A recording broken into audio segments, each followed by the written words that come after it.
हम संख्या बल के सामने सर झुकाते हैं और आपको विश्वास दिलाते हैं कि जो कार्य हमने अपने हाथ में लिया है वो जब तक राष्ट्रीय उद्देश्य पूरा नहीं कर लेंगे तब तक विश्राम से नहीं बैठेंगे, तब तक आराम से नहीं बैठेंगे। अध्यक्ष महोदय, मैं अपना त्यागपत्र राष्ट्रपति महोदय को देने जा रहा हूं। क्या आपने कभी सोचा है कि आखिर क्या वजह था कि 1996 में अटल बिहारी वाजपेयी की सरकार मात्र 13 दिनों में ही गिर गई?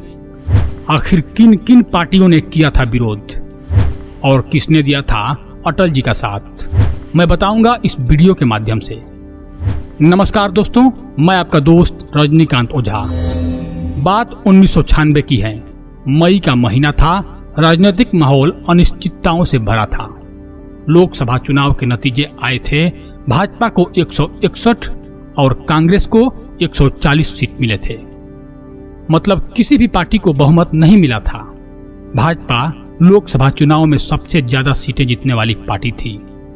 शंकर दयाल शर्मा राष्ट्रपति थे। उन्होंने भाजपा के नेता अटल बिहारी वाजपेयी को राष्ट्रपति भवन बुलाया और सरकार बनाने की चिट्ठी पकड़ा दी। अटल बिहारी वाजपेयी, ईश्वर की शपथ लेता हूं कि मैं विधि द्वारा स्थापित भारत के संविधान के प्रति सच्ची श्रद्धा और निष्ठा रखूंगा। लेकिन इस फैसले से सियासी पारा अचानक चढ़ गया।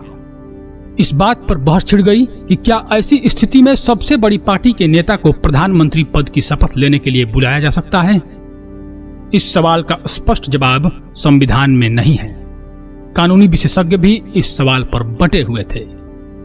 नानी पालकीवाला और एच.आर. खन्ना जैसे विशेषज्ञ इस बात के पक्षधर थे कि सबसे बड़ी पार्टी के नेता को प्रधानमंत्री बनने का मौका देना सही है। लेकिन सोली सोराबाजी और राजीव धवन की राय अलग थी। खुद वाजपेयी को भी नहीं अंदाजा था कि उन्हें पीएम बनने का ऑफर मिलेगा। सरकार बनाने के लिए 272 सांसद चाहिए थे, लेकिन भाजपा के पास 161 सांसद ही थे। बड़ा फासला था। ऐसे में राष्ट्रपति के फैसले से खुद अटल बिहारी वाजपेयी भी हैरान थे। जब उन्हें राष्ट्रपति भवन से बुलावा आया तो उन्हें लगा था कि लोकसभा में सबसे बड़ी पार्टी का नेता होने के नाते उनसे सरकार बनाने की संभावनाएं तलाशने के लिए कहा जाएगा। लेकिन राष्ट्रपति शंकर दयाल शर्मा ने वाजपेयी को तो प्रधानमंत्री नियुक्त करने की चिट्ठी ही सौंप दी और लोकसभा में बहुमत साबित करने के लिए 2 सप्ताह का वक्त दे दिया। वरिष्ठ पत्रकार और 1998 से 2004 के बीच पीएमओ में अटल बिहारी वाजपेयी के मीडिया प्रभारी रहे अशोक टंडन अपनी किताब द रिवर्स स्विंग में अपनी निजी डायरी के हवाले से लिखते हैं कि उस समय सत्ता के गलियारों में बिमल शर्मा अर्थात तत्कालीन राष्ट्रपति की पत्नी के नाम की भी चर्चा होने लगी थी। लोग दबी जुबान से कहने लगे थे कि प्रथम महिला अटल बिहारी वाजपेयी की भी बहुत बड़ी फैन है और उन्होंने ही अपने पति अर्थात राष्ट्रपति से सिफारिश करके अटल बिहारी वाजपेयी को प्रधानमंत्री बनवा दिया। खैर, वाजपेयी को जब चिट्ठी मिल गई तो उन्होंने भाजपा के बड़े नेताओं को सारी बात बताई। पार्टी नेताओं में यह सुनकर कोई खास उत्साह नहीं था।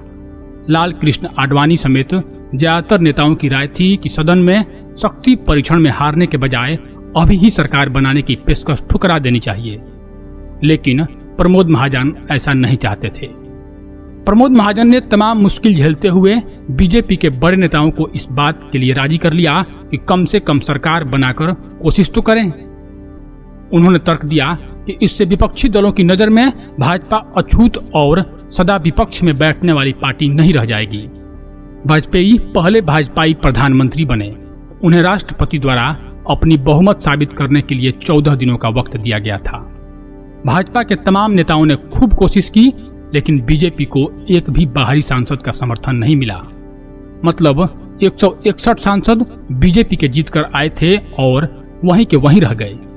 उस समय एनडीए का गठन नहीं हुआ था। 14 दिन का वक्त था। अटल सरकार एक ऐसे विश्वास प्रस्ताव के साथ सदन में आई जिसका गिरना तय था। 27 मई 1996 को सरकार के अगुवा के तौर पर अटल बिहारी वाजपेयी ने करीब 1 घंटे का जोरदार भाषण दिया और अंत में अपने त्याग पत्र की घोषणा कर दी। लेकिन पार्टी तोड़कर सत्ता के लिए नया गठबंधन करके अगर सत्ता हाथ में आती है तो मैं ऐसी सत्ता को चिमटे से भी छूना पसंद नहीं करता। बाद में एच.डी. देवगौड़ा के नेतृत्व में गठबंधन सरकार बनी। हालांकि यह सरकार भी ज्यादा दिन तक नहीं चल सकी। 1996 में भले ही भाजपा किसी दल का समर्थन नहीं जुटा सकी, लेकिन सरकार बनाने का फायदा यह हुआ कि मई 1998 में कई पार्टियों के साथ चुनाव के पहले गठबंधन हो सका, जिसका नाम एनडीए दिया गया। इसके चलते 1998 और 1999 में भी भाजपा के नेतृत्व में केंद्र की सरकार बनी और दोनों बार अटल बिहारी वाजपेयी ही प्रधानमंत्री बने। 2002 में अटल बिहारी वाजपेयी को भाजपा के ही लोगों ने प्रस्ताव दिया कि वे राष्ट्रपति बन जाएं, लेकिन वाजपेयी ने यह कहकर इसे नहीं माना कि इससे गलत परंपरा की शुरुआत होगी। दोस्तों, ये तो थी अटल जी की सरकार 13 दिनों में गिरने की कहानी, लेकिन आगे के वीडियो में मैं बताऊंगा कि अटल जी की सरकार 13 महीने में कैसे गिर गई थी, कहां पर हुआ था राजनीतिक दांवपेच, किसने गिराया था अटल जी का 13 महीने में ही सरकार। यदि आपको पता है तो कमेंट सेक्शन में जरूर बताएं। धन्यवाद।